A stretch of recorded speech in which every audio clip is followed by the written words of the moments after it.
انسان اس تقدیر پر ایمان نہ لائے انسان دائرہ اسلام سے خارج ہو جاتا ہے کہ آپ یہ مال و دولت اللہ رب العالمین کے راستے میں خرچ کر ڈالو اور ایمان بالقدر نہ ہو تو پھر ایسی صورت میں آپ کا یہ مال اللہ کے ہاں قبول نہیں ہوگا۔ غیب کی کنجیاں اللہ رب العالمین کے پاس ہے۔ پیدائش ہماری تخلیق اس لیے کی ہے تاکہ ہم اللہ کی عبادت کریں۔ حاضرین جمعہ، گزشتہ خطبہ جمعہ میں نے آپ حضرات کے سامنے تقدیر پر ایمان کے موضوع پر کچھ باتیں رکھی تھی اور اس موضوع کو وضاحت کرتے ہوئے ہمارے سامنے ایک بات آئی تھی کہ اگر انسان اس تقدیر پر ایمان نہ لائے تو انسان دائرہ اسلام سے خارج ہو جاتا ہے، اور صحابہ کرام کو کس طریقے سے تقدیر پر ایمان کے لیے ابھارا جاتا تھا، ان کی تربیت کی جاتی تھی۔ اس چیز کو میں نے دو مثال کے ذریعے سے آپ کے سامنے بیان کیا تھا۔ ان میں سے ایک مثال تھا حضرت زید بن ثابت رضی اللہ تعالیٰ عنہ کے بارے میں کہ اللہ کے نبی جناب محمد عربی صلی اللہ علیہ وسلم نے فرمایا زید بن ثابت سے کہ لو انفقت مثل احد ذهبا، کہ اگر تم احد پہاڑ کے برابر بھی سونے چاندی کو اللہ کے راستے میں خرچ کر ڈالو، مال یہ دولت یہ سونا چاندی اللہ رب العالمین تم سے قبول نہیں فرمائے گا حتی کہ تم تقدیر پر ایمان لے آؤ۔ یعنی اگر آپ دنیا کی ساری پراپرٹی، ساری جائیداد، ساری چیزیں جو کچھ آپ کے اختیار میں ہیں، ساری چیزیں اگر اللہ کے راستے میں آپ خرچ کر ڈالیں تب بھی اللہ رب العالمین اس وقت تک وہ مال و دولت آپ سے قبول نہیں فرمائے گا جب تک کہ آپ اللہ کی بنائی ہوئی قانون تقدیر پر ایمان نہ لے آئے۔ اللہ کے رسول جناب محمد عربی صلی اللہ علیہ وسلم نے فرمایا حضرت زید بن ثابت رضی اللہ تعالیٰ عنہ کو مخاطب کرتے ہوئے کہ یاد رکھو کہ آپ یہ مال و دولت اللہ رب العالمین کے راستے میں خرچ کر ڈالو اور ایمان بالقدر نہ ہو تو پھر ایسی صورت میں آپ کا یہ مال اللہ کے ہاں قبول نہیں ہوگا۔ آج ہمارے مسلم سماج کے اندر لوگ یہ کہتے ہیں کہ اگر ہم نے ایسا کر لیا ہوتا، اگر ہم نے ویسا کر لیا ہوتا تو ہماری یہ بات ثابت آ جاتی، ہمیں یہاں نفع ہو جاتا، یا ہم ایسا نہیں کرتے تو ہمارے ساتھ ایسا معاملات نہیں ہوتا۔ میرے بھائی اور دوستو، اللہ کے نبی جناب محمد عربی صلی اللہ علیہ وسلم نے فرمایا حضرت زید بن ثابت رضی اللہ تعالیٰ عنہ کو خطاب کرتے ہوئے انما اصابک لم یکن لیخطئک، کہ اگر اللہ رب العالمین نے تمہارے اوپر کوئی چیز لاحق کرنا چاہا، اگر تمہارے ساتھ کوئی چیز کو لگانا چاہا تو کوئی اسے چاہے کتنے ہی کوشش کر لیں، چاہے اسے کتنے ہی اس سے دور رہنے کی کوشش کر لے، لم یکن لیخطئک، کہ وہ اس سے دور نہیں ہو سکتا، وہ اس سے بچ نہیں سکتا، اپنے آپ کو محفوظ نہیں کر سکتا۔ اور اگر اللہ رب العالمین اس سے اسے بچانا چاہے، دور کرنا چاہے، اسے محفوظ کرنا چاہے تو وہ جو کچھ بھی اس سے لاحق ہونا، اس سے گھیرنا چاہے اس سے گھیر نہیں سکتا، انہیں مبذول نہیں کر سکتا۔ یہ تقدیر کا معاملہ ہے۔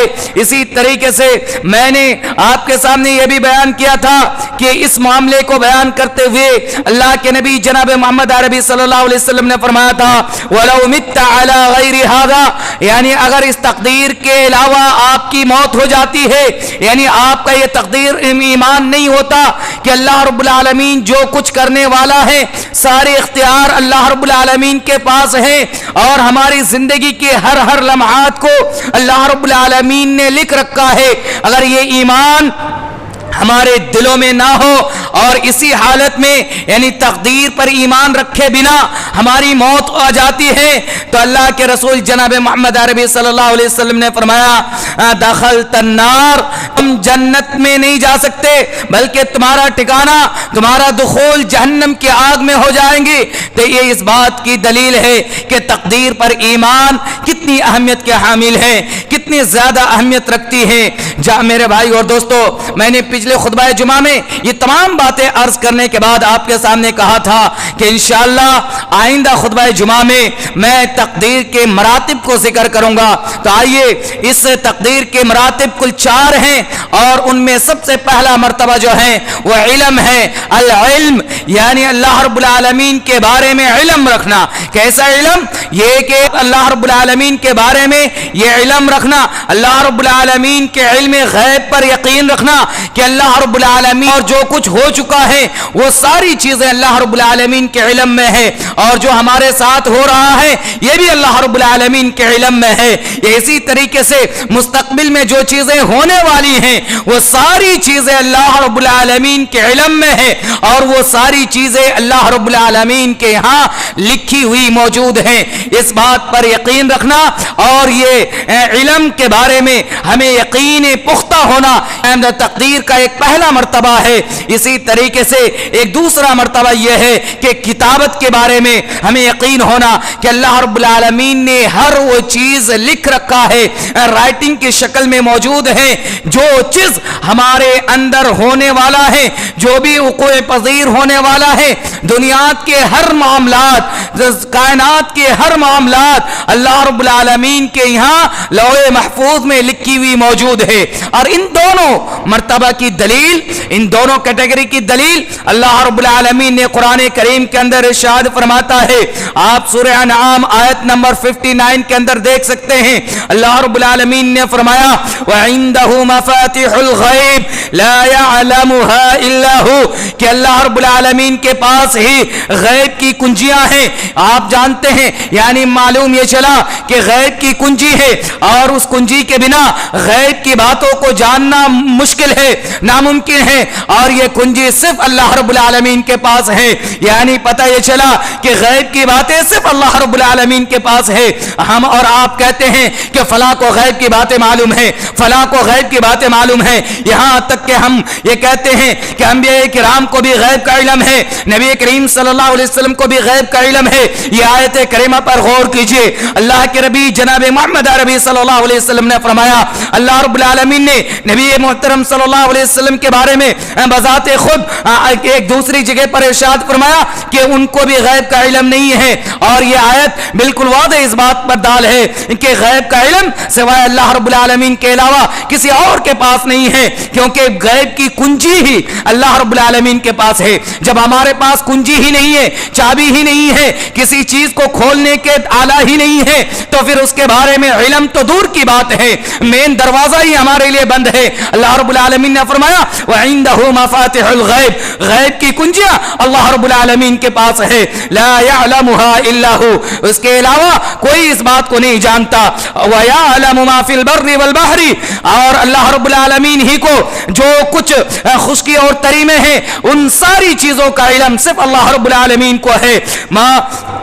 وما تسقط من ورقة إلا يعلمها ولا حبة في ظلمات الأرض ولا رطب ولا يابس، اللہ رب العالمین نے فرمایا وما تسقط من ورقة، یا اسی طریقے سے جو بھی پتے ہلتے ہیں یا گرتے ہیں یا پھر جو زمین کے نیچے دانا ڈالتا ہے کسان، اور اس دانے کا علم اس کسان کو نہیں ہوتا ہے کہ وہ کس حال میں ہے، وہ کس طریقے سے ہے، لیکن اللہ رب العالمین کو ان ساری چیزوں کا علم موجود ہے۔ اللہ رب العالمین کے پاس یہ ساری خبر موجود ہے کہ وہ دانہ زمین کے نیچے کیسی حالت میں ہے، کس حالت میں ہے۔ یہ اسی طریقے سے جو کچھ تری میں ہے یا جو کچھ خشکی میں ہے، وہ جو کچھ سوکھے ہیں یا گیلے ہیں، ہر چیز کے بارے میں اللہ رب العالمین کو ہی علم ہے۔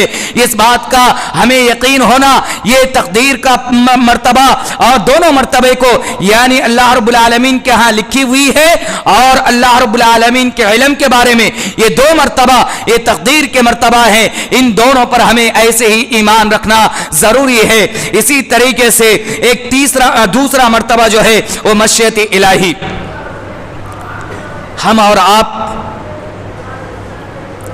کوشش کرتے ہیں، سوچتے ہیں کہ ہم نے جو چاہا وہ ہو جائے گا، اور ہم امید پر وابستہ رکھتے ہیں کہ ہم نے یہ فلاں چیز سوچ لیا ہم پا لیں گے، لیکن یہاں اللہ رب العالمین نے فرمایا ان اللہ یفعل ما یرید، اللہ رب العالمین جو چاہتا ہے، جو ارادہ کرتا ہے وہی ہوتا ہے۔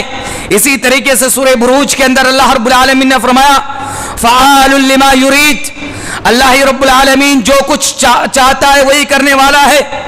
اور دنیا کے اندر کتنی ہی طاقت والا انسان کیوں نہ ہو جائے، کتنی ہی بڑے کیوں نہ ہو جائے، ان کے دنیا کے اندر کتنی بڑا مقام حاصل کیوں نہ کر لیں، لیکن اگر وہ کسی چیز کو چاہتا ہے تو ان کے اختیار میں وہ چیز نہیں ہو سکتی، ان کی چاہت کے مطابق کوئی چیز نہیں ہو سکتی۔ اللہ رب العالمین نے واضح کر دیا، اللہ رب العالمین نے فرمایا وَمَا تَشَاءُونَ إِلَّا أَن يَشَاءَ اللَّهُ، کہ انسان جو کچھ بھی چاہ لے وہ اسے پا نہیں سکتا، وہ اسے حاصل نہیں کر سکتا۔ وَمَا تَشَاءُونَ إِلَّا أَن يَشَاءَ اللَّهُ، جب تک کہ اللہ رب العالمین کی چاہت نہ ہو، اللہ رب العالمین کے ارادہ نہ ہو، اللہ رب العالمین کی مشیت نہ ہو، تو یہ چیزیں ہمیں اور آپ کو یقین رکھنا ہے کہ دنیا کے اندر جو چیزیں بھی ہمارے ساتھ ہونے والا ہے وہ صرف اللہ رب العالمین کی چاہت سے، اللہ رب العالمین کی مشیت پر ہمارا ایمان پختہ ہونا چاہیے، اللہ رب العالمین کی ارادے کے بارے میں ہمارا یقین پختہ ہونا چاہیے کہ ہم کسی کے ساتھ خیر و بھلائی نہیں کر سکتے، یا ہمارے اندر خیر و بھلائی نہیں ہو سکتی جب تک کہ مشیت الہی نہ ہو، جب تک کہ اللہ رب العالمین کی چاہت نہ ہو۔ اسی طریقے سے اللہ رب العالمین نے جو مرتبہ ذکر کیا ہے وہ تیسرا مرتبہ یہ ہے کہ خلق کے بارے میں، یعنی یہ ہمیں یقین ہونا چاہیے، تقدیر کا تیسرا مرتبہ تخلیق کے بارے میں ہمارا ایمان ہونا چاہیے، ہمارا یقین ہونا چاہیے کہ دنیا کے اندر جتنی ساری چیزیں پیدا کی گئی ہیں وہ سب اللہ رب العالمین نے تخلیق کی ہیں۔ ہماری آپ کی دنیا کے اندر کوئی ایسی ذات یا کوئی ایسی طاقتور نہیں ہے جو اللہ رب العالمین کے علاوہ کسی چیز کی تخلیق کر سکے، یہ ہمیں یقین ہونا چاہیے۔ اس کے لیے اللہ رب العالمین نے قرآن کریم کے اندر دلیل پیش کیا ان اللہ خالق کل شیء، بے شک اللہ رب العالمین ساری چیزوں کو پیدا کرنے والا ہے۔ دنیا کے اندر جتنی ساری چیزیں ہیں وہ ساری چیزوں کا تخلیق کرنے والا وہ اللہ رب العالمین کی ذات ہیں۔ یہ چار مراتب ہیں جو تقدیر کے مراتب ہیں، ان پر ہمیں اور آپ کو یقین رکھنا اور ان پر ایمان لے آنا یہ بہت ضرورت ہے، اور ان چاروں مراتب پر اگر ہمارا ایمان نہ ہو تو پھر یاد رکھیں کہ ہمیں اور آپ کو اپنی ایمان کا جائزہ لینا ہوگا۔ اور ان چوتھی قسم میں جو خالق ہے، خلق والا مسئلہ ہے، اس میں دو مسئلے، دو اقسام اور ہیں۔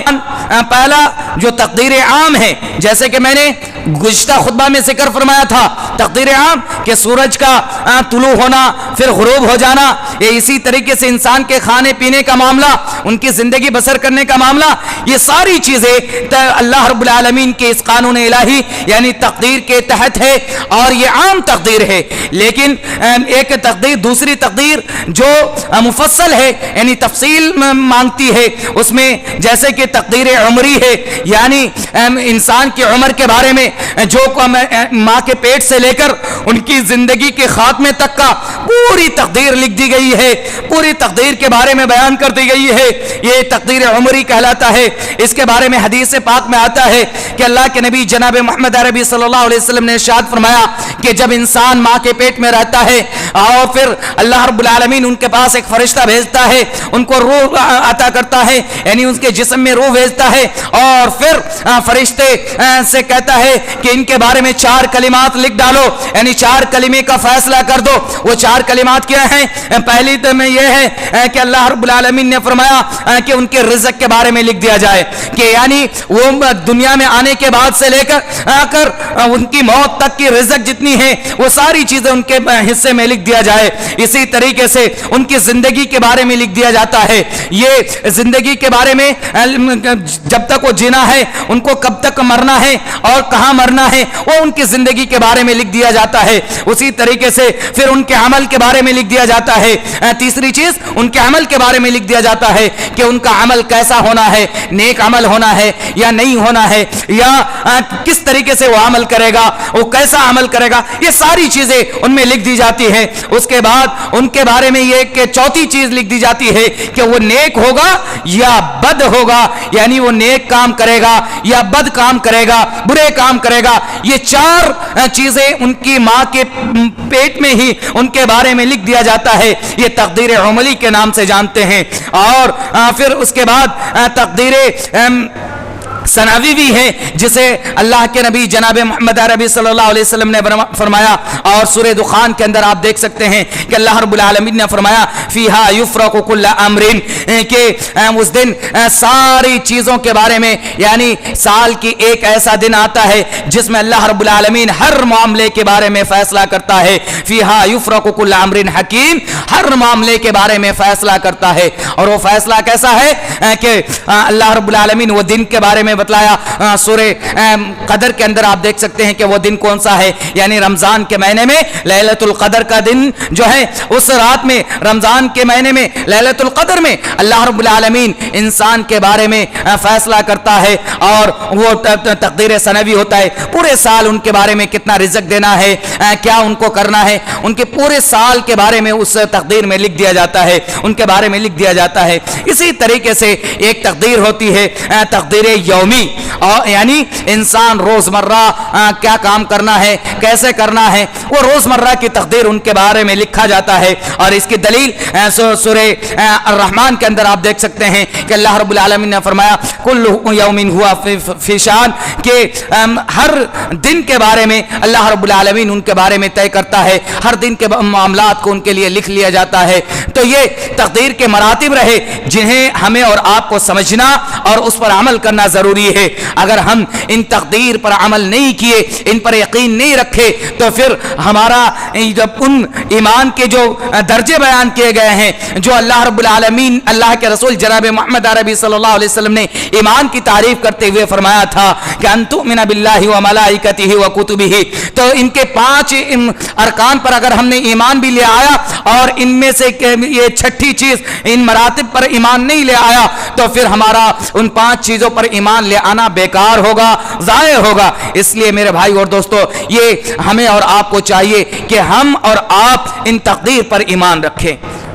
ان تقدیر پر ایمان ہمیں اور آپ کو لانا ضروری ہے اگر ہم دنیا کے اندر اور آخرت میں کامیابی چاہتے ہیں۔ اللہ رب العالمین سے دعا گو ہوں کہ اللہ تعالی ہمیں اور آپ کو صحیح معنوں میں کتاب اللہ اور سنت رسول پر عمل کرنے اور تقدیر جیسی چیز پر ایمان رکھنے کی توفیق عطا فرمائے، آمین۔ خطبہ اولیٰ میں نے آپ حضرات کے سامنے تقدیر پر ایمان لانا اور تقدیر پر ایمان لانے کی اہمیت کو بیان کیا اور ان کے مراتب کو بیان کیا۔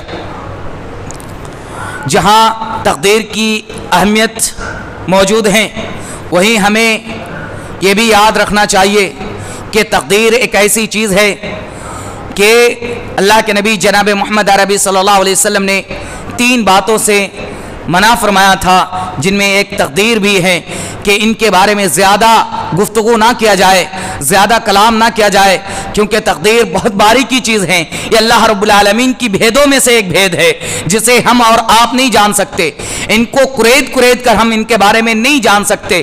اس لیے تقدیر کے معاملات میں ہمیں ویسے ہی ایمان لے آنا ہے جتنا ذکر قرآن و حدیث میں موجود ہیں۔ اس کے علاوہ ہمیں تقدیر کے بارے میں کوئی چھان بین یا ان کی باریکی کو جاننے کی کوشش نہیں کرنا ہے۔ اگر ہم نے تقدیر کے معاملات میں اس طریقے سے سوال اور اس طریقے سے کریت کر جاننے کی کوشش کریں تو پھر یاد رکھے گا ہم گمراہی کے علاوہ اور کچھ نہیں پا سکتے. اس لیے اللہ کے نبی جناب محمد عربی صلی اللہ علیہ وسلم نے تقدیر کے معاملات میں زیادہ سوال کرنے سے منع فرمایا ہے. تو یہ بات ہمیں یاد رہنی چاہیے کہ جتنی تقدیر پر ایمان اہمیت کے حامل ہیں اسی طریقے سے تقدیر کے معاملات کو زیادہ اس پر گفتگو یا کلام کرنے سے ہمیں بچنا چاہیے. ہمارا یہ معاملہ نہیں ہے. اللہ رب العالمین نے ہمیں اس بات کا مکلف نہیں بنایا کہ ہم تقدیر کے معاملات کو جانیں. اللہ رب العالمین کے دل یا اللہ رب العالمین کے بھیدوں کو جاننے کی کوشش کریں. ہمیں اللہ رب العالمین نے اس لیے مکلف نہیں کیا ہے. ہمارا کام کیا ہے؟ اللہ رب العالمین نے ہمیں کیوں پیدا کیا ہے؟ کس بات پر مکلف کیا ہے؟ اس کو بھی اللہ رب العالمین نے واضح کر دیا ہے. آپ قرآن کریم کو پڑھیں تو آپ کو پتا چلے گا کہ اللہ رب العالمین نے ہمیں کس بات پر مکلف کیا ہے. اللہ رب العالمین نے ہمیں جس بات پر مکلف کیا ہے وہ یہ کہ اللہ رب العالمین نے فرمایا وَمَا خَلَقْتُ الْجِنَّ وَالْإِنسَ إِلَّا لِيَعْبُدُونِ. اللہ رب العالمین نے ہماری پیدائش ہماری تخلیق اس لیے کی ہے تاکہ ہم اللہ کی عبادت کریں, اللہ رب العالمین کی بندگی کریں, نیک اعمال کریں. اسی لیے ہمیں پیدا کیا ہے. تو ہمارا کام یہ ہے کہ ہم صرف اللہ رب العالمین کی بندگی کریں, نیک اعمال کریں. اس کے علاوہ ہم تقدیر کے معاملات میں زیادہ نہ پڑے کہ ایسا ہو جائے گا. مزید سوالات اگر آپ کے ذہن میں تقدیر کے معاملات میں پڑتا ہے تو پھر اللہ رب العالمین سے آپ پناہ طلب کریں, تعوذ پڑھیں اور کام میں مشغول ہو جائیں, قرآن کی تلاوت میں مشغول ہو جائیں, اللہ کی عبادت میں مشغول ہو جائیں. کیونکہ ہماری تخلیق کا مقصد اللہ رب العالمین نے جو بیان فرمایا وہ یہ کہ اللہ کی بندگی, اور یہی مطلوب ہے ہم سے. اللہ رب العالمین نے ہمیں اسی چیز کا مکلف بنایا ہے. آپ قرآن کریم کی دیگر مقامات پہ بھی آپ تلاوت کریں تو آپ کو پتہ چلے گا. بلکہ اللہ رب العالمین نے ایک جگہ ارشاد فرمایا کہ انسان کو جو کل قیامت کے روز جو بدلہ دیا جائے گا وہ اتنے ہی بدلہ دیا جائے گا جو کچھ اس نے کیا ہے. اللہ رب العالمین نے فرمایا کہ جو انسان نیکی لے کے آئے گا اور اس کو نیکی کا بدلہ اس کا دیا جائے گا, اسی طریقے سے جو برائی کے ساتھ آئے گا اس کا معاملہ برائی ہوگا. یعنی آپ جیسا اعمال کریں گے ویسا آپ کو بدلہ دیا جائے گا کل قیامت کے روز. لہذا ہمیں پتہ یہ چلا کہ ہمیں اعمال میں دھیان دینا ہے. ہمارے کام کیا ہے؟ نیک اعمال کرنا ہے, اچھے اعمال کرنا ہے. اگر ہم اچھے اعمال کریں گے تو ہماری کامیابی ہماری قدم چومے گی, اور اگر ہم اچھے اعمال نہیں کریں گے تو پھر کل قیامت کے روز ہمارا کوئی کام نہیں آ سکتا. تو ہمیں جس کام کے لیے مکلف کیا گیا ہے وہ یہ کہ ہم نیک اعمال کریں, ہم اللہ کی بندگی کریں. ہمارا یہ کام ہے اور اسی کام پہ ہمیں اور آپ کو رہنا ہے. پورے قرآن کے آپ تلاوت کر لیجئے, آپ کو بارہا, بلکہ سورہ یاسین کے اندر بھی اللہ رب العالمین نے فرمایا کہ انسان جو کچھ کرے گا اس کو اتنا ہی بدلہ دیا جائے گا.